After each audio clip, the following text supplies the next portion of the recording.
Salutations friends, welcome back to my channel. Today's video I'm going to be reviewing Bottega Veneta. This is a designer fragrance from Bottega Veneta. It was released in 2011, and so if you'd like to know what I think about this fragrance, then keep watching.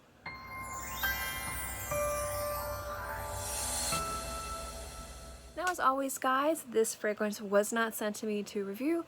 I purchased this with my own money, or a gift card rather, that I got.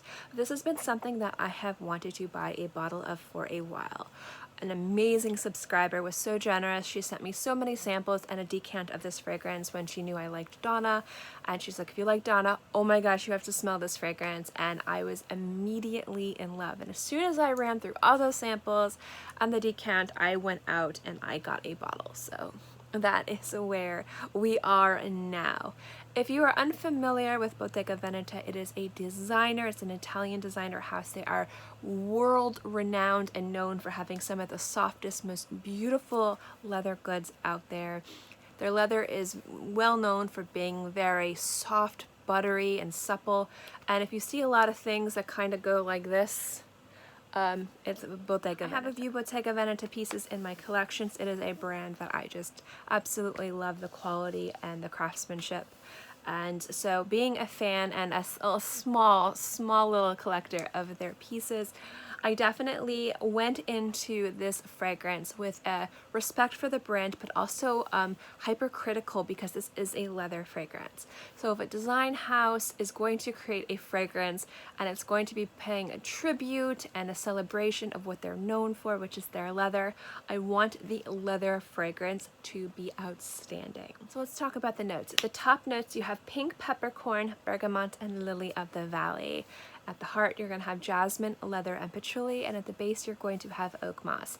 Now, if you guys are unfamiliar with pink pepper, I talked about it in a few of my videos. What I like about pink pepper is the fact that it's not cool or sharp like, oh, excuse me, sorry. It's not cool or sharp like black pepper. It's a little bit fruity in the background. Not like fruity like fruit, but it has a little bit of a sweetness and a fruitiness in the background that pairs really nicely with the spiced pepperiness that it adds to the fragrances that it's a part of. I also like using it in cooking, and I've made ice creams and jams with it.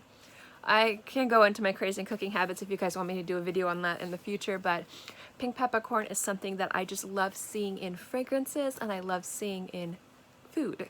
So pink pepper was a really interesting choice to me, because when you smell this fragrance, it does smell fruity, but it's actually not from fruit. It's actually a beautiful mix of the lily of the valley, the jasmine, the little bit of the patchouli, because I don't think the patchouli is too strong in this, and the pink pepper. They all pair together to kind of mimic a really fruity floral fragrance. And the reason why I like the fact that it's not fruit is because I feel if there was a fruit in this fragrance, it would kind of destroy the integrity of the leather note. The leather note in here is gorgeous. It is one of the most beautiful leather fragrances I have ever smelled. Now, this was released in 2011, and it is marketed as a feminine fragrance, and smelling it, it is a fragrance you would find on the women's side of the fragrance aisle. It is very feminine, it is very sweet and floral.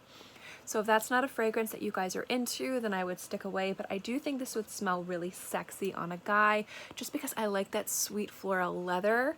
I don't know, I really like that. The thing about this fragrance that to me just completely won me over, as much as I love Donna, and I mean that was a love at first sniff for me, this kind of smells like a more mature, sexy version of Donna. Donna is a little bit, to me, more playful, more sparkly, more daytime. I absolutely love it. This is kind of like the sultry evening version of Donna, although it doesn't smell like Donna, but it just kind of reminds me of that, with the sweet, fruity floralness with the leather. So if you guys like Donna, if you've tried Donna, I would definitely give this one a go. Check it out. I do think that you'd probably really love this too. The subscriber that sent this to me, she was like, when I was talking about Donna, she's like, you need to try this, and she was correct, so thank you. Now the nice thing about this fragrance is that it opens up really sweet, a little bit heavy on the Lily of the Valley, and then it just kind of tones down. The bergamot gets a little bit less bright, and then you start to kind of, it starts to develop into this really beautiful, supple, soft leather fragrance. And to me that mimics beautifully the softness of the leather in their pieces, so I think this is a very fitting tribute to their brand. On top of it, the Oakmoss and the Patchouli work really well to give this a lot of depth, a little bit of sexiness, and just a little bit of, I don't want to say greenness, but it almost feels like a little bit sharp, just a little bit sharp. And the patchouli in this really shines after the first few hours. But just overall, I'm a little bit tongue-tied for this fragrance, guys, because I absolutely love it. Just overall, like from beginning to end, it is a stunning leather fragrance. The opening is very Lily of the Valley, then you have the jasmine and the patchouli and the oakmoss, which gives a lot of complexity to the leather. But just overall, it's a beautiful, sweet, kind of syrupy leather fragrance. And even though it is sweet and syrupy, the leather is like a crystal clear like suede, and if I were to pick a color for this suede, it would be this color. It would be like this kind of really light taupe color. You can imagine what this color leather would smell like. That is the leather in this. There's a crispness to it, there's a cleanness to it, there's a sophistication to it, and the sex appeal and the complexity and the depth and the sweetness is all achieved with the other notes that bounce off of each other and play with each other really beautifully, but it in no way compromises the integrity of the leather note, and I think that's what makes this a really stunning fragrance. Now for projection and longevity, I get pretty good longevity on my skin. I get about 6 to 8 hours. You guys know I hope for 4 to 6 because I live in the tropics, and it projects on my skin pretty nicely, a little bit past arm's length for the first few hours. About around 4 to 5 hours it becomes a little bit closer, but it still projects a little bit, so if you were standing next to me you would still be able to smell it.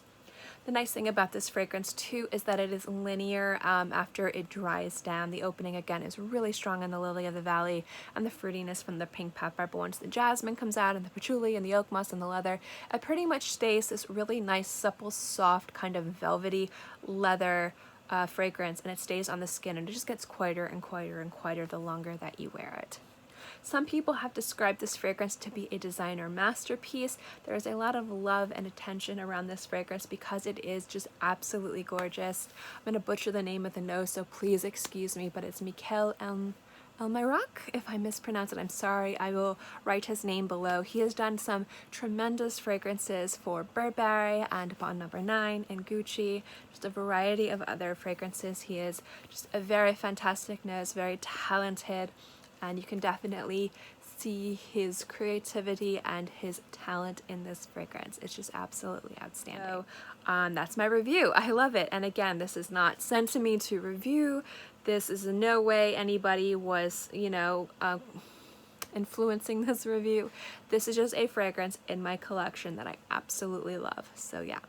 That is my review of Bottega Veneta. If you guys like these types of fragrance reviews, or you want me to review more designer fragrances or more Bottega Veneta fragrances, make sure to give this video a thumbs up, like this. It lets me know to continue doing videos like this. Don't forget to subscribe, because it's free, and I'm free. I put out new videos every Monday through Friday, and I shake the camera. There we go. So I'll always have something for you to watch. In any case, I hope you guys are all happy and healthy and have a great day, month, year, whatever. And I'll see you next time. Bye!